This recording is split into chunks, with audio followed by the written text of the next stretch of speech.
गुरुर्ब्रह्मा गुरुर्विष्णु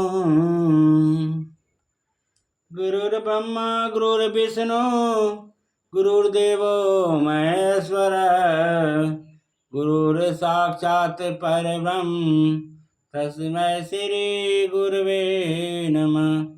इनसे बोलिए सत्य गुरुदेव की जय। बंदी छोर कबीर साहेब की जय। बंदी छोर गरीबदास जी महाराज की जय। स्वामी रामदेवानंद जी गुरु महाराज की जय। बंदी छोर सतगुरु रामपाल जी महाराज की जय।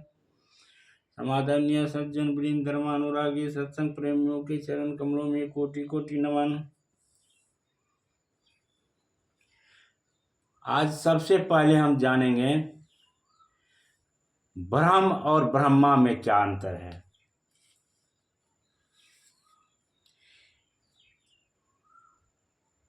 एक ब्रह्मांड में बने सर्वोपरि स्थान पर ब्रह्म यानी क्षर पुरुष स्वयं 3 गुप्त स्थानों की रचना करके ब्रह्मा विष्णु तथा शिव रूप में रहता है तथा अपनी पत्नी प्रकृति यानी दुर्गा के सहयोग से 3 पुत्र की उत्पत्ति करता है।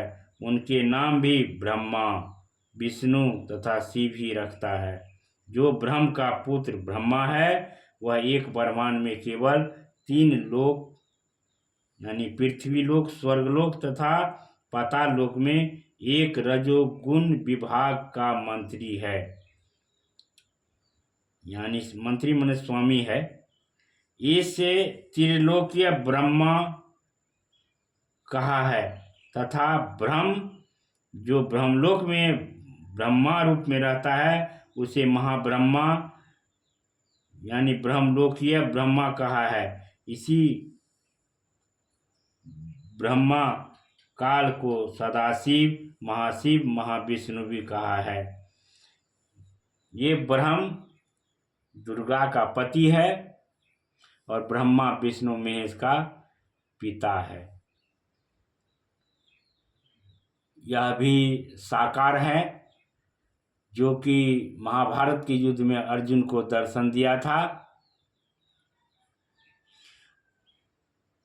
मनुष्य के आकार का है लेकिन ये जोग माया से छुपा हुआ रहता है।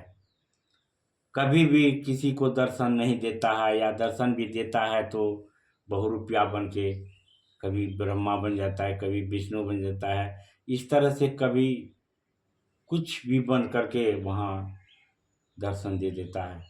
अपनी योग माया से छिपा हुआ रहता है, अपने स्वरूप का दर्शन नहीं देता है किसी को। इसीलिए ऋषि मुनि परमात्मा को निराकार बताते हैं, या नकली पंथ के जितने भी गुरु हैं उसको दर्शन नहीं दिया तो वह परमात्मा को निराकार कह देता है, जबकि परमात्मा साकार है। ये ज्योति निरंजन काल भी यह भी साकार है। पूर्ण ब्रह्म कबीर साहब भी साकार हैं, लेकिन इसका वास्तविक मंत्र नहीं जानने के कारण, विधि नहीं जानने के कारण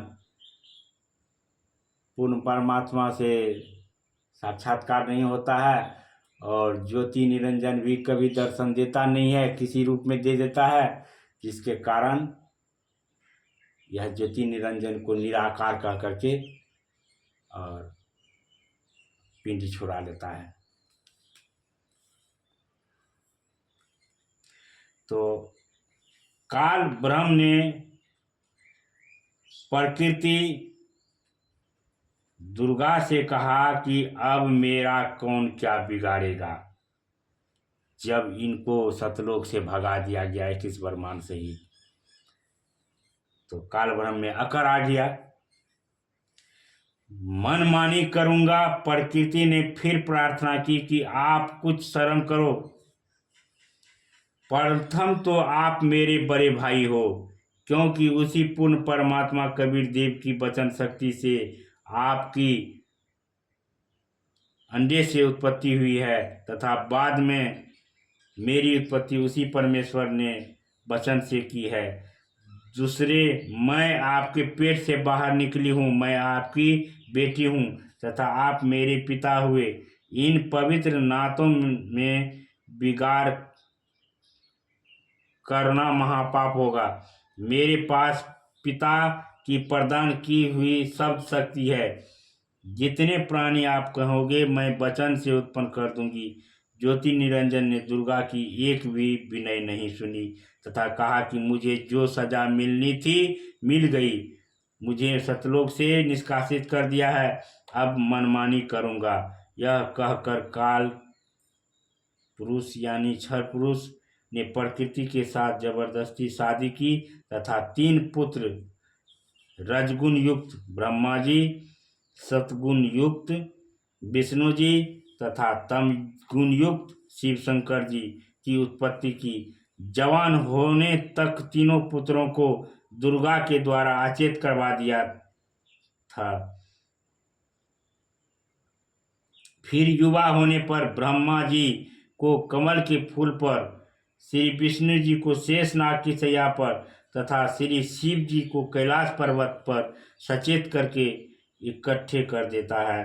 तत्पश्चात प्रकृति दुर्गा द्वारा इन तीनों का विवाह कर दिया जाता है तथा एक ब्रह्मांड में 3 लोकों यानी स्वर्ग लोक, पृथ्वी लोक और पाताल लोक में एक एक विभाग के मंत्री यानी प्रभु नियुक्त कर देता है। जैसे ब्रह्मा जी को रजोगुण विभाग का तथा विष्णु जी को सतोगुण विभाग का तथा श्री शिव शंकर जी को तमोगुण विभाग का तथा स्वयं गुप्त महाब्रह्मा, महाविष्णु, महाशिव रूप में मुख्यमंत्री पद को संभालता है। एक ब्रह्मांड में एक ब्रह्मलोक की रचना की है। उसी में 3 गुण यानी 3 गुप्त स्थान बनाए हैं। एक रजोगुण प्रधान स्थान है जहाँ पर यह ब्रह्मा काल रूप में रहता है, जिसको महाबाप ब्रह्मा कहा जाता है, यानी मुख्यमंत्री की तरह है, तथा अपने पत्नी दुर्गा को महासावित्री रूप में रखता है। इन दोनों के संयोग से जो पुत्र इस स्थान पर उत्पन्न होता है वह स्वतः ही रजोगुणी बन जाता है। दूसरा स्थान है सतोगुण प्रधान क्षेत्र। वहाँ पर यह क्षर पुरुष स्वयं महाविष्णु रूप बनाकर रहता है तथा अपनी पत्नी दुर्गा को महालक्ष्मी रूप में रखकर जो पुत्र उत्पन्न करता है उसका नाम विष्णु रखता है। वह बालक सतोगुण युक्त होता है तथा तीसरा इसी काल ने वहीं पर एक तमोगुण प्रधान क्षेत्र बनाया है। उसमें यह स्वयं सदाशिव रूप बनकर रहता है तथा अपनी पत्नी दुर्गा को महापार्वती रूप में रखता है। इन दोनों को पति पत्नी व्यवहार से जो पुत्र उत्पन्न होता है उसका नाम शिव रख देते हैं तथा तमोगुण युक्त कर देते हैं। प्रमाण के लिए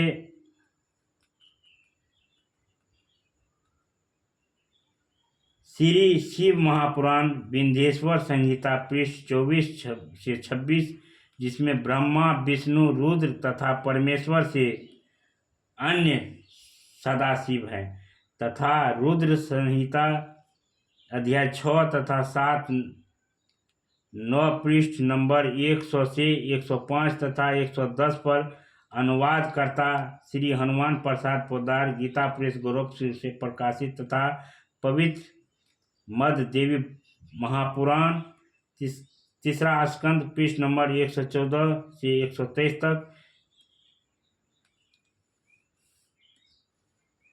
इन्हीं को धोखे में रखकर अपने खाने के लिए जीवों की उत्पत्ति श्री ब्रह्मा जी द्वारा तथा स्थिति यानी एक दूसरे को मोह ममता में रखकर काल जाल में रखता है। श्री विष्णु जी से तथा संहार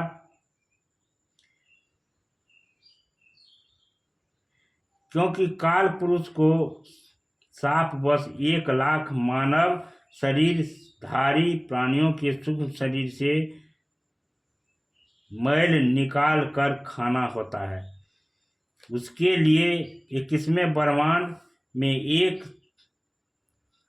तप्त शिला है जो स्वतः गर्म रहती है। उस पर गर्म करके मैल पिघला कर खाता है। जीव मरते नहीं परंतु कष्ट असहनीय होता है। फिर प्राणियों को कर्म आधार पर अन्य शरीर प्रदान करता है। श्री शिव जी द्वारा करवाया जाता है। जैसे किसी मकान में 3 कमरे बने हों, एक कमरे में अश्लील चित्र लगे हों, उस कमरे में जाते ही मन में वैसे ही मलिन विचार उत्पन्न हो जाते हैं। दूसरे कमरे में साधु संत भक्तों के चित्र लगे होते हैं, मन में अच्छे विचार प्रभु का चिंतन ही बना रहता है।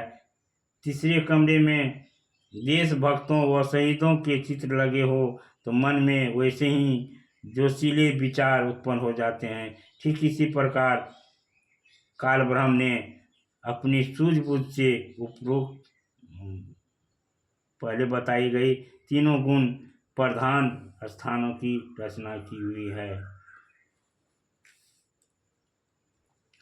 3 गुण रजगुण ब्रह्मा जी, सतगुण विष्णु जी, तमगुण शिव जी हैं।